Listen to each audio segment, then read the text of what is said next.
Okay, if life feels overwhelming right now, it's probably not your fault. Most of us are drowning in clutter, obligations, and stress that we never signed up for. But today I'm sharing 15 ways to simplify your life starting now. All right, tip number 1, follow the 1-minute rule. So you want a simple habit that will make your home cleaner without more effort. And that's the 1-minute rule. It just says that if a task takes less than 1 minute, then do it immediately. For example, instead of putting dishes next to the sink, place them straight in the dishwasher. I know, but what if there are already clean dishes in the dishwasher? Then we're gonna unload it quick. And I love that Cass from Clutterbug, she actually went around her home and she timed how long each of these tasks take. Those tasks that we put off, like emptying the dishwasher or even starting a load of laundry. And most of them were 1 to 2 minutes. So I've said before, but sometimes, tips like this kind of annoy me, like don't put it down, put it away.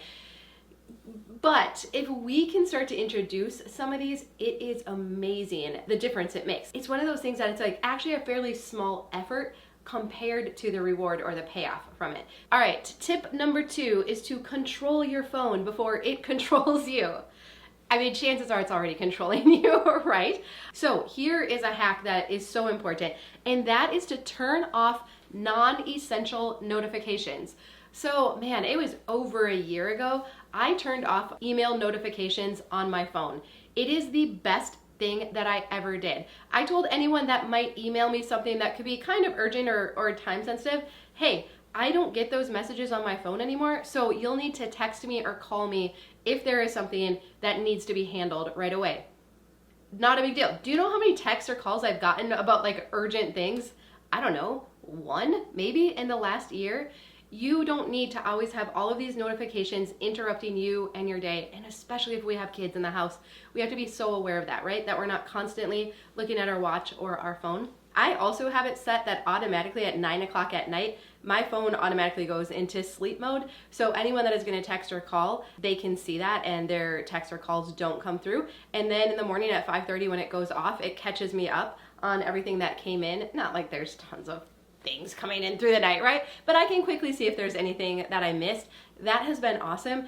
All right, and one last thing about phones. I don't want to belabor it because I know we all know we should be on our phones less, but I think sometimes hearing these things again over and over is helpful for me, so maybe it's helpful for you too. But remembering things like social media are high dopamine release activities. So if we are in a cluttered environment, we're feeling kind of stressed and overwhelmed, and we literally have something in our hand that can help us to feel better and to check out, why wouldn't we use it and do it, right? So I totally understand why we just turn to it so much. I get it. This makes us feel good. Our brains are wired to feel good, not bad, right? But it has been cool that as we have continued to declutter and simplify our home, that I have found, and I talked about this in the cabin video recently, but I have found that simple pleasures like the first sip of coffee in the morning and taking a warm bath at night or getting in bed with my heated blanket and a good fiction book, right?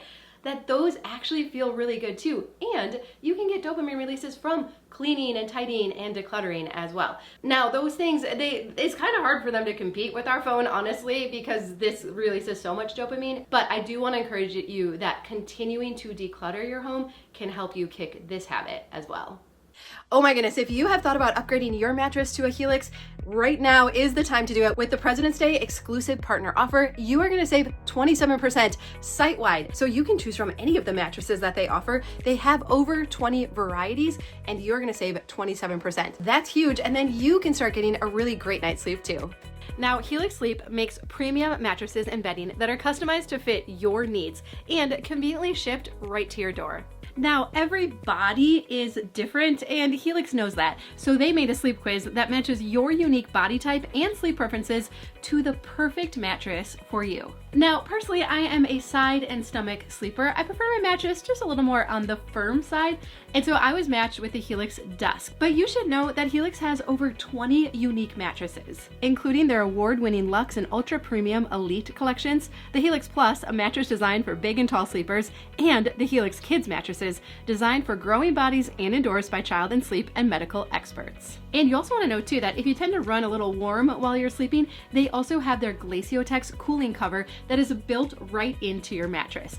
Okay, so you got matched with your perfect mattress. Now, here's what's so cool. It's gonna come rolled up in a box, conveniently delivered to your door. Shipping is free in the US, and you get their 100-night sleep guarantee. That means you get 100 nights to sleep on it, test it out, and make sure that it's just the right mattress for you. And then beyond that, they also offer a 10-year warranty. 10 years of a really great night's sleep. Now, we've been sleeping on Helix mattresses for over 3 years now. I no longer have any aches or pains. I wake up feeling rested. Sometimes our mattress has broken down and we just think like, oh, we're getting old, I just don't sleep so well anymore. No, you should be getting a good night's sleep every single night. So again, just go to helixsleep.com/minimalmom. You are gonna save 27% with Helix's President's Day exclusive partner offer, and they do have payment plans available as well. And then you are gonna be getting a really great night's sleep too. Oh, and also if you're wondering where I am, I just rented this like cute little Airbnb. I really like the style of it and how light and bright it was, and so it just felt very like happy minimalist to me, so I thought it'd be a good place to get to visit with you.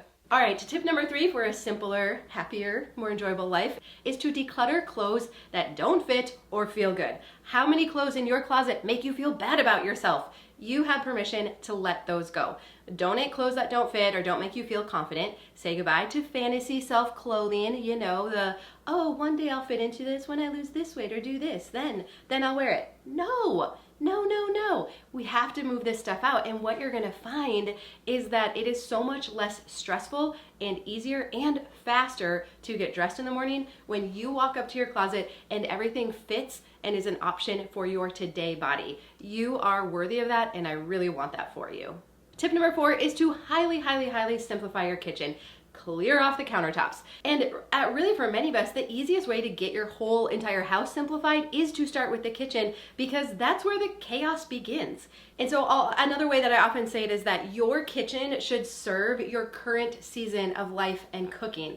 And I've made the reference before that I've worked at 2 restaurants, Olive Garden and Applebee's. And guess what? At both of them, if you went to the kitchen in the back, they only had stuff in there at the Olive Garden for making food that was currently on the menu, Italian food, and then I go over to Applebee's and guess what? They didn't have stuff for Italian food there, right? I think there was maybe a little pasta on the menu, but you know what I mean?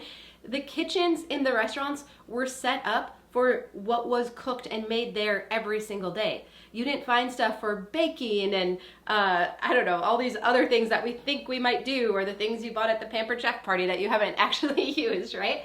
It was just set up for that specific menu, and it was also made so that at the end of the night, when everyone's tired and over it and nobody wants to be there anymore and you just want to clean up fast and go home, you could just wipe everything down. Everything had a clear spot where it had to go, like done, right? Kitchen closed, clean, good night, see you tomorrow for another day. So I feel like we can learn a lot from those examples. So permission to get rid of anything in your kitchen that is not serving you in this current season of life. Tip number 5 is to not use other people's expectations in your home. So it was really fun the other day. I got to visit with Christine from Frugal Fit Mom and Cass from Clutterbug.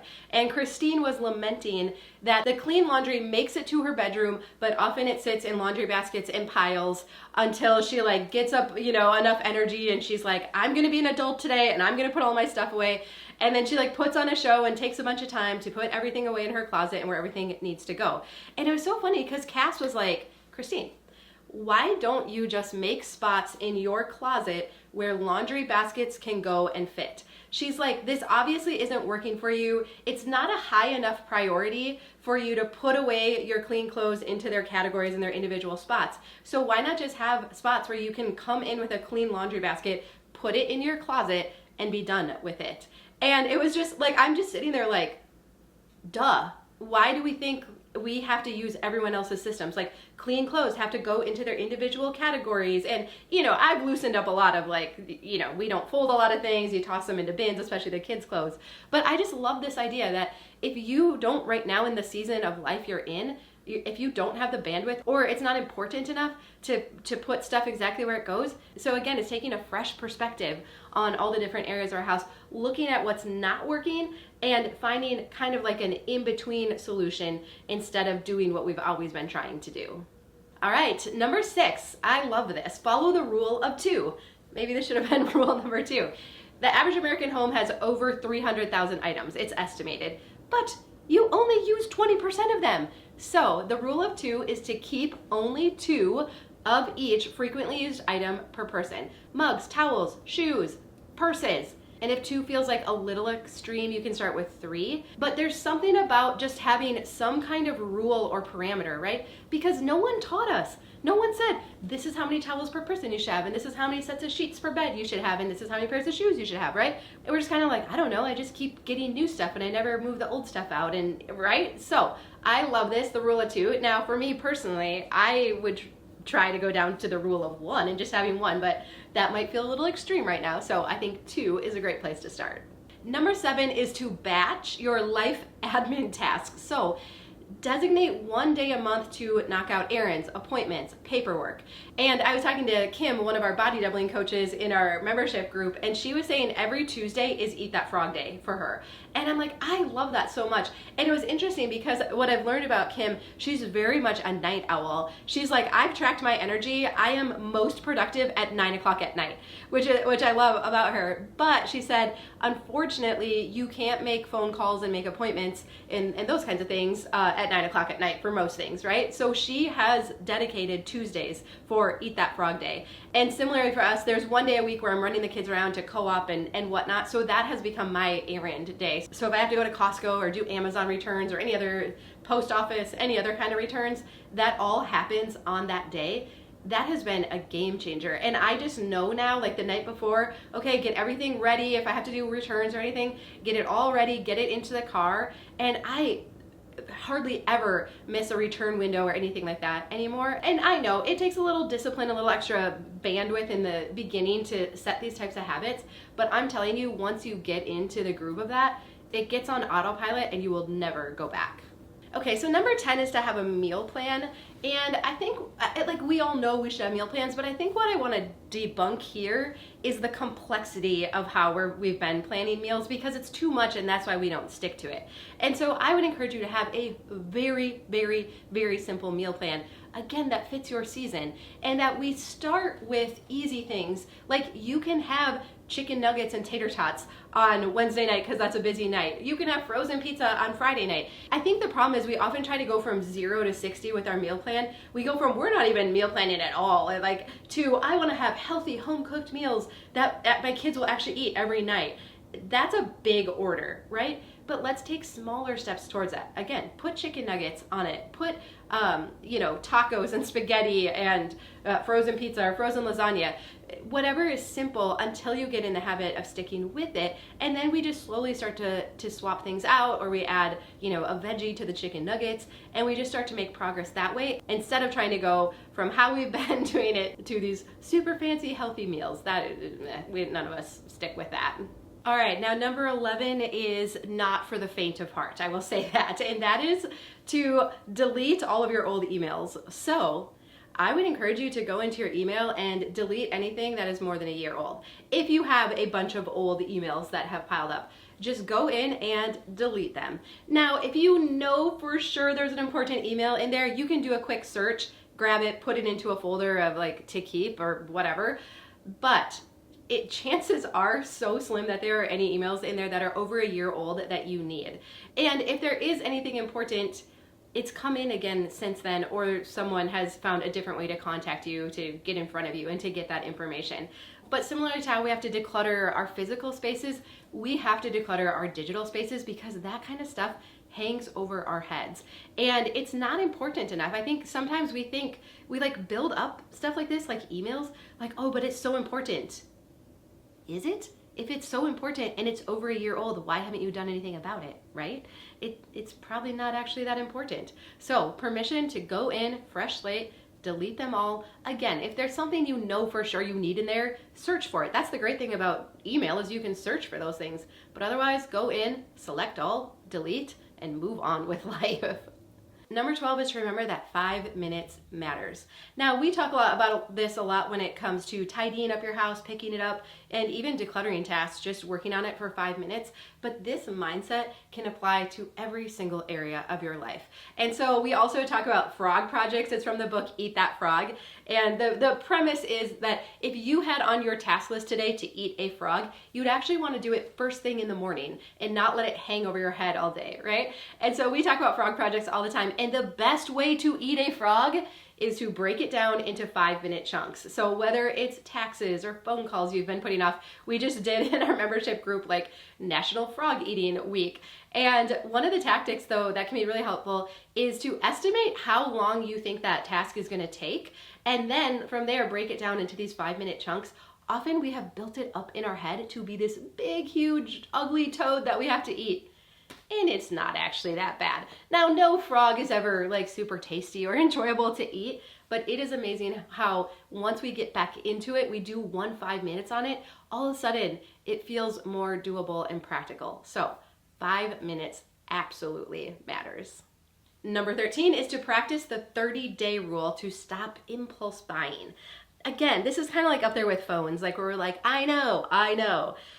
It is remarkable to me. I will be like, probably Instagram in the evening is the place where I would still impulse buy, but I've unfollowed anyone that like, you know, there's a lot of influencers. I really liked them a lot, but they were just always selling stuff. And I know, I get it. Like that's how they make a living, super cool, but also I can't, right? So it's not so much a thing for me anymore, but it was remarkable to me how in the evening I'd be on Instagram and I'm like, oh my goodness, I have to have that, right? It's gonna make me look younger, cuter, my hair fuller, what, I don't know what. Like they could sell it so well and I trusted them.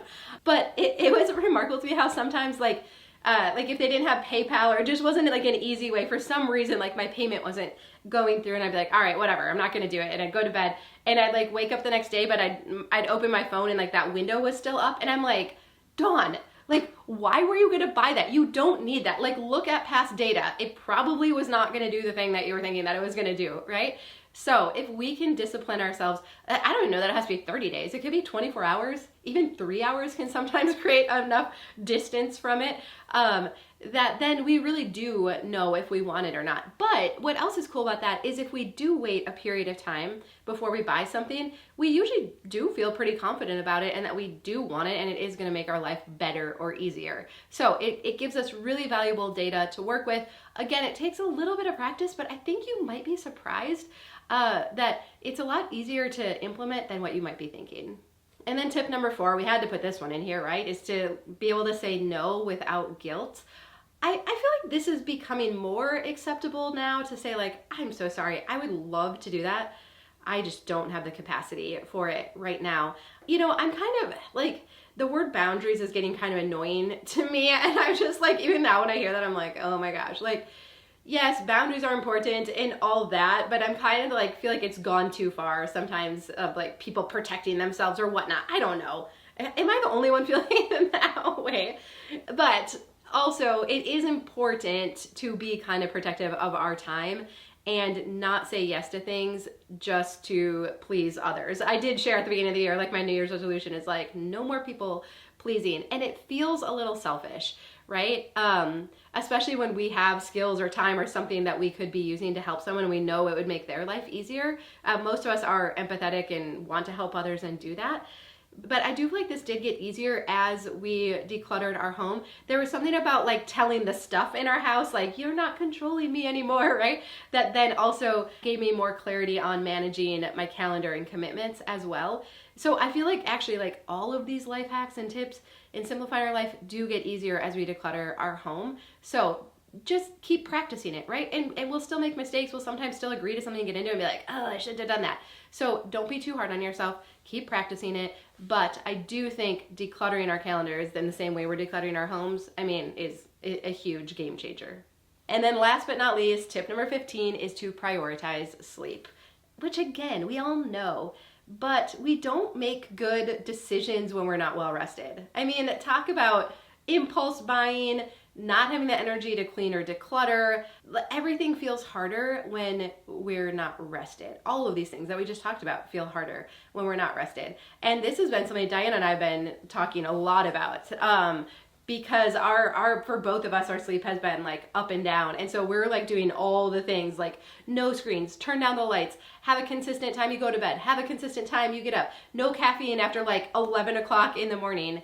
And it helps, right? And some nights it all works and it comes together and some nights it doesn't. But I know 100% of the time, if I stay on my phone scrolling after bedtime, that it never helps. I never feel better. I look at the clock and I'm like, why did I just waste a half hour doing that? And so I do know that 100% of the time never makes me feel better, right? So I do want to acknowledge that sometimes we can kind of feel like we're doing all the things and it doesn't necessarily guarantee a great night's sleep, but at least we're trying and we're controlling the things we can and we are making it a priority, and that at least feels good because then I'm not beating myself up in the morning that I stayed up late scrolling instead of going to bed. So if I do all the things, still don't have a great night's sleep, well, at least I know I tried and the next night is another chance to try it again, but I'm not being so hard on myself because of it. All right, so there you have it, 15 small changes. They're small, like they actually are small. I believe that.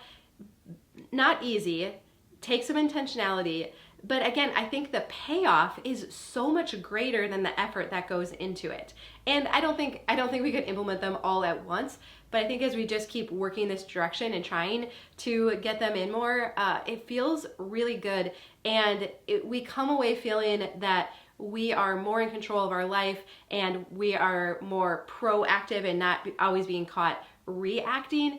And so overall, they really end up improving the quality of our life. And I love that so much. All right, I'm sure I forgot some. If you have any ideas, will you share those down below as well? It's always fun to read through those. If you haven't also subscribed, I would love to spend more time with you.